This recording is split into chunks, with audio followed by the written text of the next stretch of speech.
बिहार राज्य कार्यपालक सहायक सेवा संघ और बिहार राज्य आईटी सेवा संघ के कर्मी के द्वारा संयुक्त रूप से जाएंगे हड़ताल पर।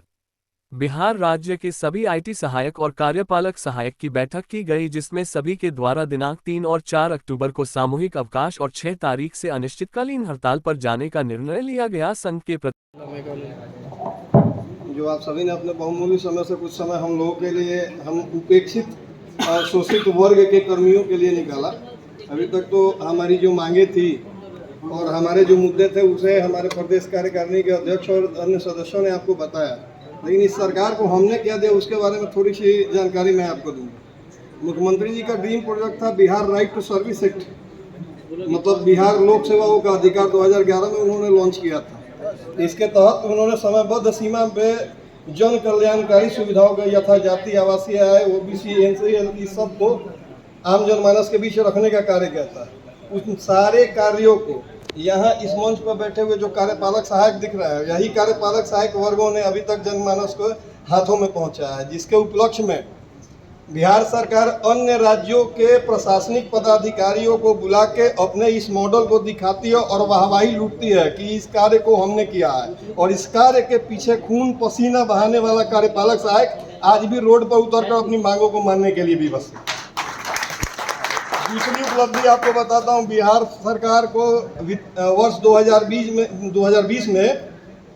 डिजिटल इंडिया अवार्ड प्राप्त हुआ था। उसका कारण था कि कोविड के दौरान जो प्रवासी ऐप थे उस पर हमारे कार्यपालक सहायकों ने कोविड के लॉकडाउन के दौरान भी कार्यालय खोलकर और प्रवासियों की मदद की थी, जिसका परिणाम यह था कि यह डिजिटल अवार्ड मिला। देश के कुल 9 राज्यों में बिहार एकमात्र अग्रणी राज्य है जहां पे राशन कार्ड को 100% आधार सीडिंग से संबद्ध कर दिया गया।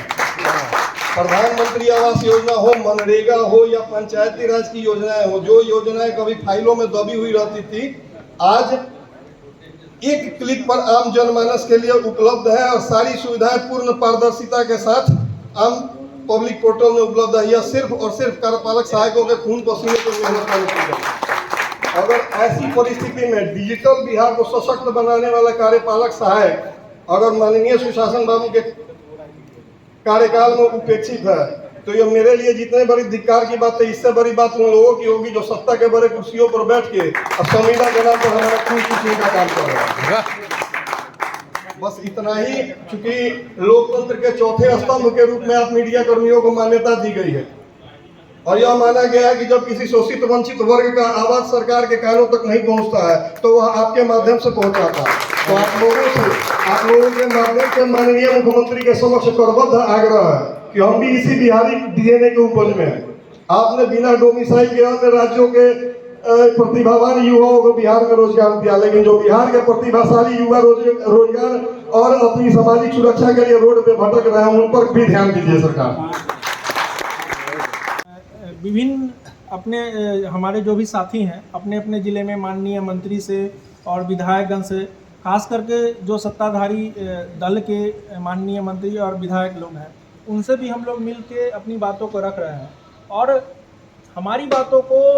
उनके द्वारा अग्रसारित करके भी सरकार तक पहुंचाई जा रही है। अभी हम लोग का एक कार्यक्रम था 1 दिवसीय धरना प्रदर्शन का, और उस कार्यक्रम के माध्यम से हम लोग अपने अपने जिला में जिला पदाधिकारी महोदय को पत्र दिए थे हमारी मांग पत्रों से संबंधित। तो लगभग 20 से ज़्यादा जिला पदाधिकारी महोदय सामान्य प्रशासन विभाग को हमारी मांग पत्र को अग्रसारित कर चुकी है। तो ऐसा नहीं है कि जिला पदाधिकारी हो या सरकार में बैठे लोग हैं वो हमारा भला नहीं चाहते हैं, लेकिन मामला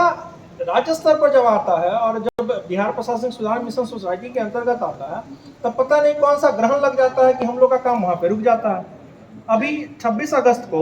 बीपीएसएम का बैठक माननीय मुख्य सचिव महोदय की अध्यक्षता में किया गया था। उस बैठक में भी हमारे मानदेय बढ़ोतरी का प्रस्ताव था, लेकिन किस कारण से वो प्रस्ताव नहीं आया और उसको अगले बैठक के लिए टाल दिया गया, ये आज तक हम लोग को जानकारी नहीं मिल पाया। तो ऐसा साजिश बार बार लगभग 2015 से लेके आज तक ऐसा साजिश हम लोग को बार बार किया जा रहा है और उसी साजिश के शिकार हम लोग हैं कि आज तक हम लोग को न नियमित किया गया है, न राज्यकर्मी का दर्जा दिया गया, न उनके बनिस्पत कोई भी सुविधा दिया गया।